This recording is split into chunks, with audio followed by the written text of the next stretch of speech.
Isso. Estamos retornando depois de uns dias de descanso, sentindo muita saudade da nossa casa, né? Para quem costuma viver 24 horas aqui dentro, quando fica uns dias ausentes, sente falta, né? Então vamos aqui para os nossos avisos. E foi por uma boa causa, viu, pessoal?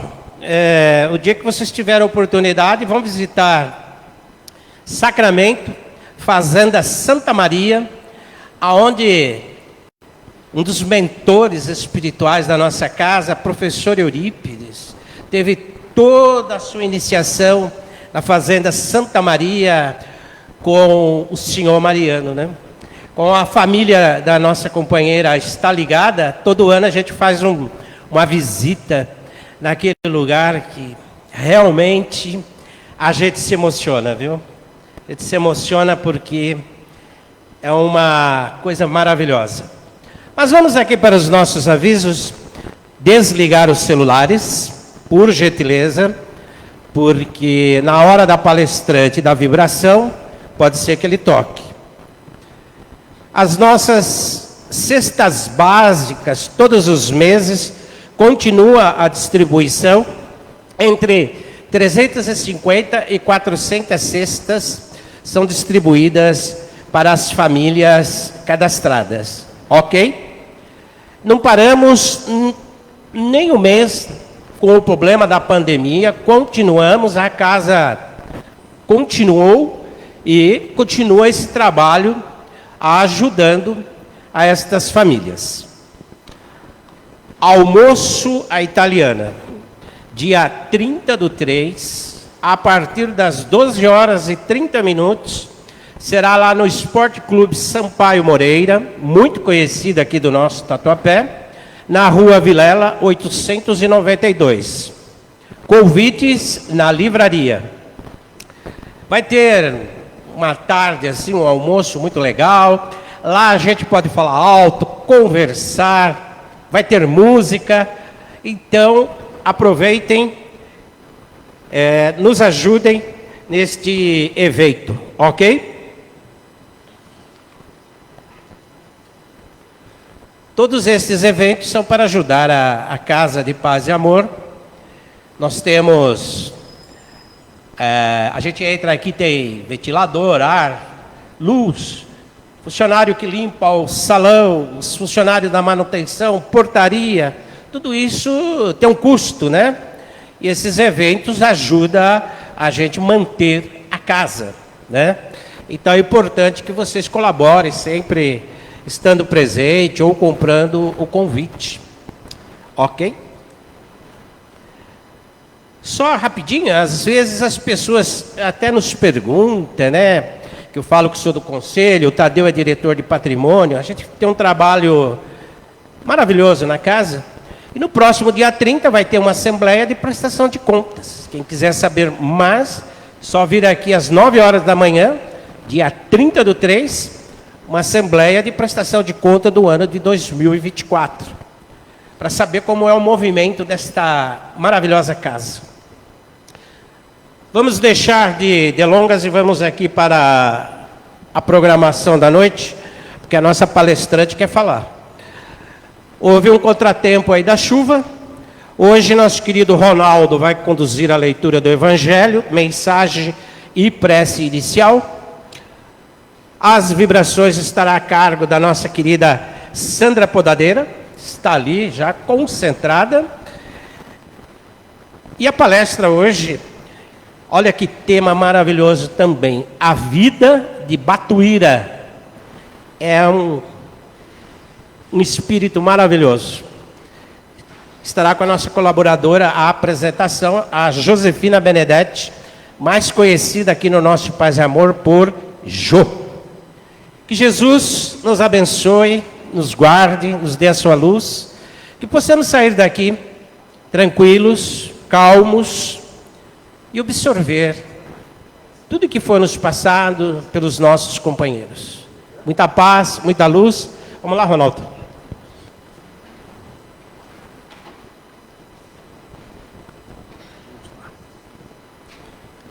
Boa noite a todos. do livro Folhas de Outono, de Francisco do Espírito Santo Neto, ditado por Hamed. As criaturas generosas que aprenderam verdadeiramente a promover o bem, procuram agir com alteridade, quer dizer, respeito pela natureza das pessoas ou pela condição do que é distinto no outro. Do Evangelho segundo o Espiritismo, o capítulo 11, Amar ao próximo como a si mesmo. Item 4, amar ao próximo como a si mesmo, fazer aos outros como quereríamos que nos fizesse. Eis a expressão mais completa da caridade, porque ela resume todos os deveres para com o próximo. Não se pode ter, neste caso, guia mais seguro do que tomando como medida do que se deve fazer aos outros, o que se deseja para si mesmo. Com que direito exigiríamos de nossos semelhantes melhor tratamento, mais indulgência, benevolência, devotamento do que lhes damos? A prática dessas máximas leva à destruição do egoísmo.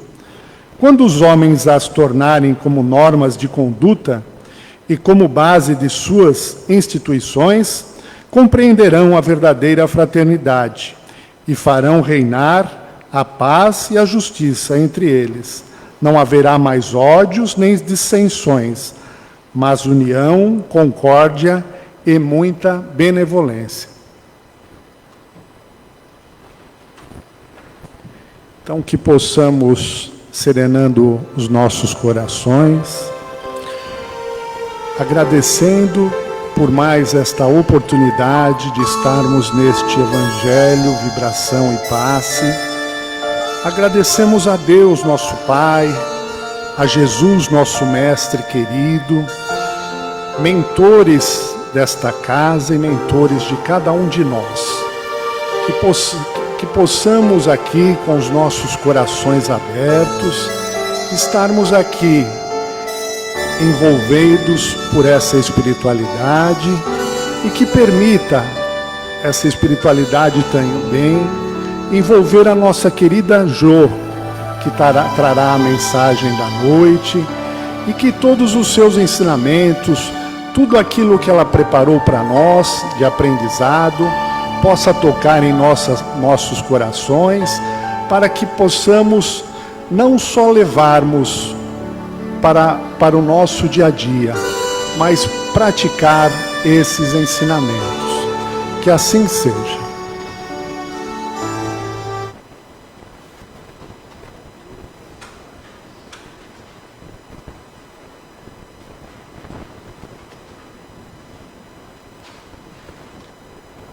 Boa noite a todos, que Jesus nos abençoe e a espiritualidade amiga guie as minhas palavras. Boa noite também para os nossos amigos que nos seguem pelo Facebook. Nós hoje vamos falar sobre um pioneiro do espiritismo, muito pouco conhecido dos espíritas, Batuíra. Às vezes, nem sempre conhecemos devidamente a história daqueles que nos precederam, que abriram caminhos até mesmo com a própria vida para que hoje nós possamos desfrutar de uma série de coisas com uma certa naturalidade, com uma certa tranquilidade. Na história do espiritismo codificado, nos seus primórdios, vários espíritos missionários e pioneiros sofreram todos os tipos de privação, de perseguição, de incompreensão e muitas vezes solidão.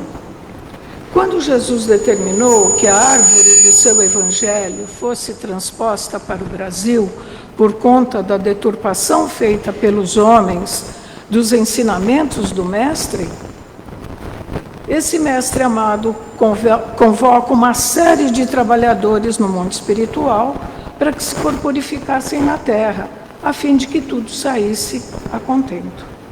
No livro Brasil, Coração do Mundo, Pátria do Evangelho,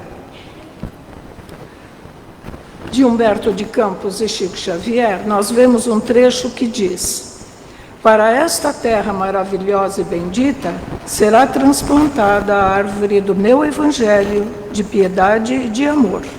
No seu solo dadivoso e fertilíssimo, todos os povos da terra aprenderão a lei da fraternidade universal. Sob estes céus serão entoados os hosanas mais ternos à misericórdia do Pai Celestial. Assim, do descobrimento dessa nova terra, 1500, até a chegada do seu Evangelho redivivo, vamos encontrar uma pleiade de espíritos dedicados a essa missão, que se corporificaram diversas vezes para que aqui, enfim, estivesse a salvo a mensagem de Jesus, sem as lamentáveis intervenções do homem e do poder temporal. Em 1850, chega na antiga capital do Império, Rio de Janeiro, um menino de apenas 11 anos de idade, que foi mandado por seu pai, um camponês português, a fim de que esse menino, na companhia do irmão que já estava aqui, pudesse ter melhor sorte em terras brasileiras. Aqui ele chega trazendo uma missão para lá de especial, a de colaborar na implantação do Consolador prometido por Jesus, da terceira revelação, ou seja, do velho projeto das falanges do Cristo, de salvaguardar a pureza da sua mensagem. Foi assim que o português Antônio Gonçalves da Silva, nascido em 19 de março de 1839, regressa ao plano físico.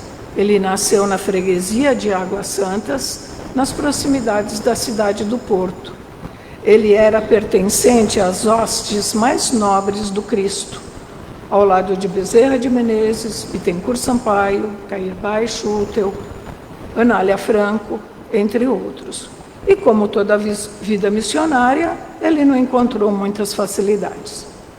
Durante 3 anos, de 1850 a 1853, ele trabalhou duramente na cidade do Rio de Janeiro, até se transferir para Campinas, no interior de São Paulo. Ali ele foi humilde lavrador. Ali ele ficou por algum tempo, até se transferir definitivamente para a capital paulista, onde certamente estava reservada aquela que seria a sua maior missão. Ele deveria ter, naquela época, não mais do que 17 anos. E São Paulo contava, naquela época, com aproximadamente 30 mil habitantes. Bem diferente de hoje, né? Com mais de 12 milhões. E durante os primeiros anos, entre muitos afazeres que ele tinha, ele foi trabalhar como entregador do jornal Correio Paulistano, porque naquela época não havia bancas de jornal. Os jornais eram entregues nas casas. E ele era muito ligeiro. Ele estava sempre correndo de um lado para o outro, muito ágil, muito esperto, e por conta disso, ele recebe dos alunos da Faculdade de Direito do Largo de São Francisco o apelido de Batuíra. Batuíra é uma ave que habitava as áreas alagadiças, os brejos ali do Rio Tamanduateí, do Parque Dom Pedro, do Vale do Anhangabaú, naquela época. Não que em certos períodos nessa época também não alague, né? Mas naquela época era muito pior. E por conta dessa agilidade, dessa esperteza, esse apelido Batuíra foi incorporado ao nome dele definitivamente. Durante toda a vida ele passou a ser conhecido como o Batuíra. E sempre em movimento, fazendo jus ao apelido, ele era um jovem incansável que se dedicava a várias atividades ao mesmo tempo. Ele era muito esforçado, humilde, trabalhador e era enturmado com outros jovens da sua época, jovens de posses que podiam cursar a vida acadêmica. Ele não podia porque era pobre, mas isso não o fazia menos digno. Ele trazia consigo o espírito cristão, que foi seu atributo por toda a vida. E esse jovem respirava o ar da sua época e ele se inflamava com as ideias de igualdade entre as raças e da luta pela abolição da escravatura. Ele amava os seus irmãos em humanidade e isso significava ignorar por completo os detalhes de raça, cor, religião, credo político, nível social, enfim, isso não tinha a menor importância para ele. E foi com naturalidade, portanto, que ele se engajou no movimento abolicionista. E ele era tão engajado nessa campanha que ele próprio produzia folhetos, panfletos, e entregava, falando da necessidade da abolição da escravatura. E de espírito humanitário, era comum Batuíra dar abrigo, além de doentes, pobres, enjeitados e necessitados de toda espécie, a escravos foragidos. Ele os escondia na própria casa até que esses escravos pudessem conseguir uma carta de alforria, que era um documento necessário para que os escravos obtivessem a liberdade. E ele conseguia muito disso com os alunos da Faculdade de Direito que o auxiliavam nesse assunto. E ele também criou um teatro onde ele atuava, e alunos da Faculdade de Direito e outros amigos também atuavam. Esse teatro tinha o nome de Teatro da Cruz Preta. E se localizava onde hoje é a Rua Quintino Bocaiúva, no centro da cidade, ali nas proximidades da Praça da Sé. Essa rua termina ali na Rua Direita, né? E Batuíra, a exemplo do Dr. Bezerra de Menezes, trazia dentro de si o conhecimento espírita sem o saber, justamente por se tratar de um missionário da doutrina. E ele também se dedicou à fabricação de charutos, e isso lhe deu uma certa folga financeira, quando ele pôde se casar com a senhora Brandina Maria de Jesus, com quem ele teve um filho, Joaquim Gonçalves Batuíra, que desencarnou aos 35 anos de idade. E Batuíra era um homem de costumes muito simples. Ele se alimentava apenas de verduras, frutas, legumes, hortaliças que ele plantava no quintal da sua casa. E com as economias que ele fez, ele conseguiu comprar terrenos desvalorizados ali na Rua Lavapés. A Rua Lavapés fica entre a Liberdade e o Cambuci. Era uma área abandonada da cidade, né? E ali ele edificou uma boa residência e, ao lado, ele fez uma ruazinha paralela com casas que ele alugava para pessoas necessitadas. E o tempo contribuiu para que tudo ali se valorizasse, propiciando a Batuíra apreciáveis recursos financeiros. E essa rua particular levaria, posteriormente, o nome de Rua Espírita, que existe ainda hoje. E na ocasião em que tudo parecia correr bem, desencarnou quase repentinamente, vítima de tétano, em 1883, o seu filho de 12 anos. Nessa época, ele já era casado em segundas núpcias com a senhora Maria das Dores Coutinho e Silva. E o casal sofreu profundamente a morte do menino e buscou consolo na doutrina dos espíritos.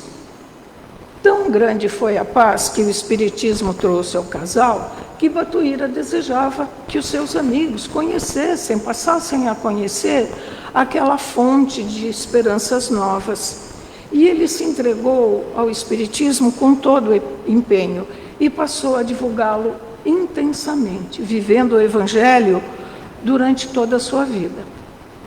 Depois do desencarne do menino, o casal ainda adotou uma criança com seríssimos comprometimentos neurológicos e que esse garoto, ele foi criado pelo casal e veio a desencarnar somente aos 33 anos de idade. E após a conversão ao Espiritismo e com o constante aprimoramento que ele obteve com o estudo de obras espíritas, Batuíra passa a entender a doutrina espírita pela vertente da caridade e do amor ao próximo. E o sentido da solidariedade humana, que já era um atributo do seu espírito missionário, desabrocha a ponto de assombrar a sociedade paulistana daquela época, ao final do século XIX. Como que um homem de posses, abastado, podia viver no meio de tantos doentes, enjeitados, pobres, mal cheirosos, pessoas abandonadas, sem nada pedir em troca. Na história oficial da cidade de São Paulo, há vários registros que o notabilizaram por conta dos seus feitos na esfera do bem comum. E Batuíra era um extraordinário médium curador. Eram centenas as curas de caráter físico e espiritual que ele obtinha, administrando passes, água fluidificada e receitas homeopáticas. Da mesma maneira, e por isso ele recebeu o nome de médico dos pobres, da mesma forma que Dr. Bezerra de Menezes. E também criou grupos espíritas, centros espíritas em São Paulo, em Minas, no Rio de Janeiro, aos quais comparecia e assistia. Ele realizava muitas conferências sobre temas doutrinários em várias cidades de São Paulo, e nessas ocasiões ele visitava e curava irmãos sofredores e obsediados. E não se tem a data exata da fundação do Grupo Espírita Verdade e Luz, localizado na Rua Espírita, número 28. Mas há notícias de que, a partir de 1890, ele passou a funcionar. E essa instituição tinha por objetivo o quê? Asilar órfãos de ambos os sexos, viúvas desvalidas e recolher obsediados. A todos eles era fornecido comida, roupa, tratamento médico, às crianças, aos órfãos, educação e um ofício também, e as viúvas um trabalho que tivesse de acordo com as habilidades delas e com as suas forças físicas. E aos obsediados, os loucos, daquela época, o tratamento médico e psiquiátrico que se conhecia na época. E ele também criou uma pequena tipografia, onde ele editava um jornalzinho de 4 páginas, era um jornalzinho editado a cada 15 dias. Ele custeava esse jornalzinho, que era distribuído aos milhares, que tinha por a finalidade de propagar os ensinamentos da doutrina espírita. E onde morava Batuíra? Na Rua Espírita, uma rua que já fora sua, mas que passara a ser de todos, Ali era um misto, era a casa dele, era um hospital, era um albergue, era um orfanato, era um centro espírita, enfim, era uma casa de acolhimento aos necessitados. E Batuíra foi muito perseguido pelo clero da época. E o episódio mais importante da vida do jornal Verdade e Luz foi a polêmica religiosa travada entre ele e as excelentíssimas damas da caridade da Diocese de São Paulo, por mais de 8 anos. Nesse jornalzinho, ele se assinava apenas como ninguém. Por quê? Porque ele não queria se exaltar, se vangloriar.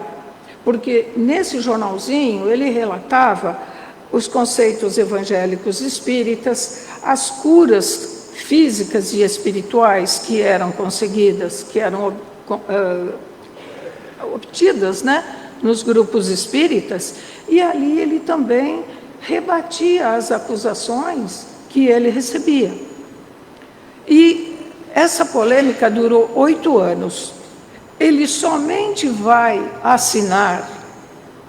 se assinar com o pseudônimo de alguém em 1908, no 100º exemplar do jornalzinho, em que ele se dizia que somente naquela época ele se julgava alguém na seara espírita, porque ele havia acabado de consolidar a instituição cristã beneficente, Verdade e Luz, para a qual ele havia acabado de doar tudo o que possuía, ou pouco que restava, porque ao longo do tempo ele foi gastando a fortuna que ele tinha para os necessitados, né?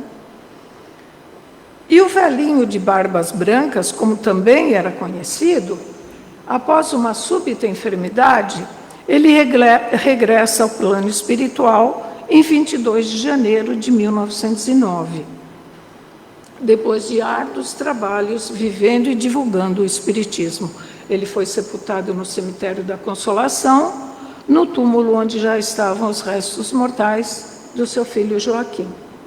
E em 1909, no desencarne dele, a instituição beneficente e as finanças eram precaríssimas. Foi necessário que os poucos amigos que lhe restavam se cotizassem para que pudesse ser feito o sepultamento, porque nem para isso havia mais dinheiro, né? Então, Batuíra morreu muito pobre de dinheiro, mas rico de aquisições morais, de predicados inestimáveis que só as grandes almas podem conquistar. E Batuíra era um espírito de longa data. Nós vamos encontrá-lo no livro 50 anos depois, nós vamos encontrá-lo no personagem Lécio Munácio, um cristão do século II. Mais tarde, nós vamos vê-lo na pele de Dom Dinis, esposo da rainha Santa Isabel de Aragão, soberano de Portugal e Algarves entre os séculos 13 e 14. No livro Nosso Lar, Santa Isabel de Aragão aparece como a ministra veneranda, que é um espírito de grande elevação espiritual. E biógrafos daquela época contam que Dom Dinis foi um soberano extremamente letrado e um poeta de elevadíssima inspiração. 2 séculos depois, nós vamos vê-lo na figura do português João Ramalho, que vem para o Brasil e se casa com Bartira, a filha do cacique Tibiriçá. Tibiriçá era o líder dos índios guaianazes. E também ele foi contemporâneo de José de Anchieta e Padre Manuel da Nóbrega, e colabora com eles na fundação de São Paulo de Piratininga. Foi contemporâneo também, foi amigo do governador da capitania de São Vicente, o Brás Cubas. E com ele, João Ramalho ajuda na fundação das cidades de Santo André e São Bernardo do Campo. Vale ressaltar que espíritos como Batuíra, Bezerra de Menezes, Caibás Schlutel, Eurípides Barçanufo, entre outros, vieram, de certa forma, pavimentar a estrada do Espiritismo, antecedendo, inclusive, a vinda de Chico Xavier. Com certeza, o maior missionário da doutrina codificada por Kardec, depois de Kardec. E Chico desdobrou de maneira grandiosa o trabalho iniciado pelo mestre de Lyon. Batuíra foi um exemplo extraordinário, moral e conduta eminentemente cristã, de verdadeiro homem de bem. Peçamos ao Mestre Jesus, ao nosso amado Mestre Jesus, que Ele nos fortaleça, a fim de que possamos trabalhar em nós mesmos esse despreendimento das coisas materiais, supérfluas, vazias, inúteis, e nos ajude a encontrar o nosso caminho para as verdades espirituais. Que assim seja. Muito obrigada, excelente noite a todos.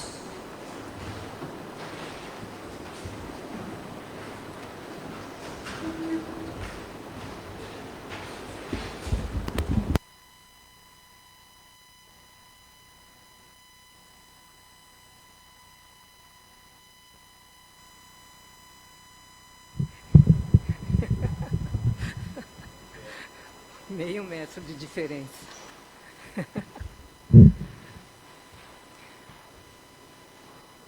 Vamos assim, sentando confortavelmente, descruzando pernas e braços, porque é um momento de comunhão com o mundo espiritual. É aquele momento nosso onde a espiritualidade amiga já nos observou, já nos escutou. E é dessa forma que nós vamos, na noite de hoje, proferir, receber e doar também. Os médiuns já se prepararam desde as primeiras horas da manhã, porque é um trabalho onde nós nos dedicamos integralmente para esse horário da noite, para que a gente possa estar bem, para que a gente possa estar refeito, para administrar o passe. Então vamos já começar o passe, para que nós também possamos cada vez mais absorver essas energias tão radiosas.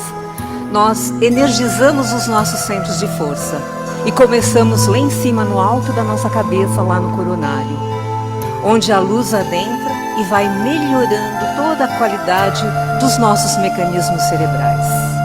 No frontal, bem na área da testa, é um centro de força onde nós vamos captar as boas intuições, os bons pensamentos, principalmente dos nossos mentores. O laríngeo, na área da garganta, vai assim se ampliando, recebendo todas essas energias para que a gente possa o bem falar, para que a gente possa ter palavras boas e de carinho. O nosso cardíaco é recheado de energias e sentimentos os mais nobres possíveis. O amor, o perdão, a resignação, o auto-perdão. Todo o nosso plexo solar, em todos os órgãos correspondentes, vai recebendo toda essa energização. Vamos lá para o nosso gástrico, na região do umbigo, onde se fortalece esse centro de força, para que a gente possa ter sempre dias calmos e tranquilos, não nos deixando contaminar pela mídia, pelas informações destrutivas, e cada vez ficando melhores no nosso otimismo, no nosso bom ânimo.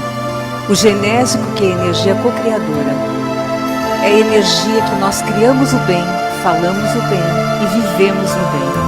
Descemos pelas pernas, passamos pelas solas dos pés, subimos pela parte posterior das pernas e chegamos ao básico. Ilumina-se toda a coluna vertebral, chega-se ao bulbo ali na base da nuca e o circuito se completa novamente lá em cima no coronário. Desta forma, todos nós estamos prontos, aptos, reenergizados para poder doar. Porque quando nós vibramos e doamos o nosso amor, os nossos melhores sentimentos, a nossa melhor compreensão. Que a gente possa principalmente vibrar pelo nosso amado planeta Terra, cujo governador espiritual é Jesus. E nós, a grande humanidade que habita esse lindo planeta Terra. Aos aflitos, aos desconsolados, aos desesperados, aos enfermos, a todos aqueles que no momento de equívoco tentam abreviar as suas vidas, aos governantes que com muitas vezes decisões equivocadas, gestos equivocados, muitas vezes imbuídos de intenção não tão boas, nós sabemos que existe a lei de causa e efeito, mas cabe a nós vibrar para todos estes, que nós vibremos intensamente para esses governantes dessas grandes nações, que eles possam receber essas vibrações e que saiam muitas vezes dessa sintonia tão funesta, tão difícil e muitas vezes destrutivas. Vibremos intensamente para todos os hospitais, para todos os enfermos. Vibremos intensamente para todos os jovens, principalmente os encarnados, que eles possam seguir, ser conduzidos, principalmente pelos seus mentores, pelo caminho do bem, da paz, do alto amor. Recebemos assim muitas informações que muitos desses jovens têm muitas ideias do suicídio. Que possamos vibrar intensamente para os seus pais, por eles, para que eles possam realmente se identificar, seguir Jesus. Por isso o aconselhamento de trazer sempre as crianças para a evangelização infantil, para que eles possam ser apresentados a Deus e a Jesus e incorporar em suas vidas uma doutrina. Vamos vibrando intensamente para todas essas pessoas que estão nas ruas, nesses dias às vezes tão quentes, e agora com a chegada próxima do inverno, nas noites tão frias. Que eles possam receber o nosso abraço carinhoso, o nosso olhar de compreensão. Não muitas vezes a gente diz que eles precisam, nós precisamos entender do que eles realmente necessitam. E nem muitas vezes é um pedaço de pão, nem muitas vezes é uma garrafa de água. Muitas vezes é necessário olhar e às vezes conversar, dizer bom dia, boa tarde, boa noite. Às vezes é essa necessidade que eles mais têm. Que nós possamos compreendê-los, jamais julgá-los. Que eles possam ter uma jornada que é difícil terreno, mas sempre nós sabemos que espíritos amigos estarão ao lado deles. Vibremos pelo nosso amado Brasil, essa terra linda, maravilhosa, junto a Ismael, esse anjo de luz, que sempre está conosco, olhando por nós, e que o seu amor penetre em cada lar brasileiro. Que Ismael possa também dirigir todo o seu amor e a sua compreensão aos nossos governantes. Passamos por momentos difíceis, mas sabemos que esse é o exato momento onde nós devíamos estar, onde estamos atualmente. Vamos vibrando pelas urnas aqui de encarnados e desencarnados. Os encarnados, muitas vezes, nós colocamos os nomes de amigos, familiares, companheiros, com enfermidades, com problemas. Sabemos que toda a equipe de espíritos e médiuns lerão os seus nomes e eles serão atendidos nas suas necessidades, nas suas doenças físicas e da alma. Aos desencarnados, muitos às vezes muito tempo, alguns mais recentemente, que tenhamos a certeza que na espiritualidade sempre eles serão acolhidos, se não por familiares, por espíritos amigos. E esses nomes também serão acolhidos por médiuns e trabalhadores no lado espiritual. Desta forma, nós temos muito a agradecer pelo trabalho da noite de hoje, pelos espíritos que são trazidos aqui, pelas biografias desses grandes espíritos convocados diretamente por Jesus para estar aqui e fazer a grande diferença. Que todos nós, neste momento, vamos agradecendo aos nossos mentores, agradecendo por eles estarem sempre conosco, por eles nos inspirarem, por eles nos incluírem e que eles jamais desistem de nós, jamais. Neste momento vamos voltar as nossas vibrações para o campo das águas, imaginando rios, imaginando cachoeiras belíssimas e trazendo junto aqui de nós toda a equipe que já está há muito tempo preparada, porque nós sabemos que o campo espiritual é preparado desde muitas horas antes. Então, índios, pretos velhos e caboclos já retiraram as substâncias e os elementos da natureza, transformaram e colocam gota a gota em cada vasilhame, modificando as moléculas da água, transformando num elixir de medicamento. E junto a eles a equipe de médicos, químicos, biólogos, farmacêuticos e cientistas que fazem também o seu trabalho, trazendo de esferas superiores todo o medicamento necessário, seja o calmante, seja antipirético, seja o remédio da pressão, seja o remédio para a febre, enfim. Conhecedores de todas as nossas necessidades, de todos os nossos problemas, mas também de toda a nossa gratidão, porque nós somos gratos por esse trabalho. Eles modificam e transformam essa água no verdadeiro elixir, que a gente respeitosamente, cuidadosamente vai ingerindo durante as semanas, em pequenas doses, pela manhã, pela noite, e assim nos sentirmos refeitos espiritualmente e no nosso corpo físico, sim.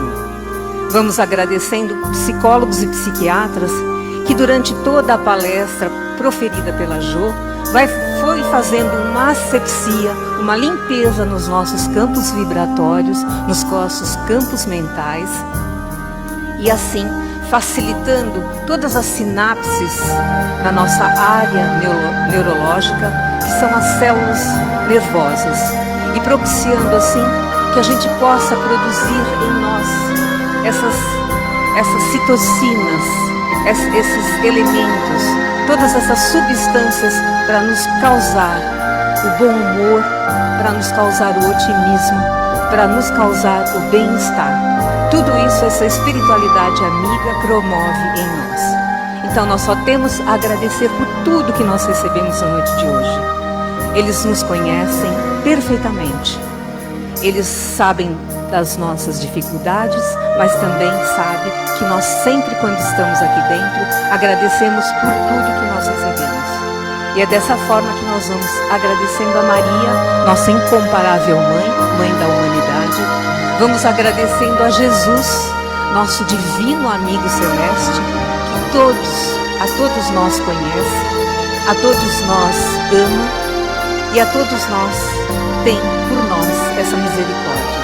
E a Deus, nosso Pai, que é poder, é bondade, é sabedoria e permitiu estarmos, mesmo após uma tarde chuvosa, todos aqui presentes na noite de hoje. Que esse nosso Deus nos abençoe hoje, amanhã e sempre. Que assim seja.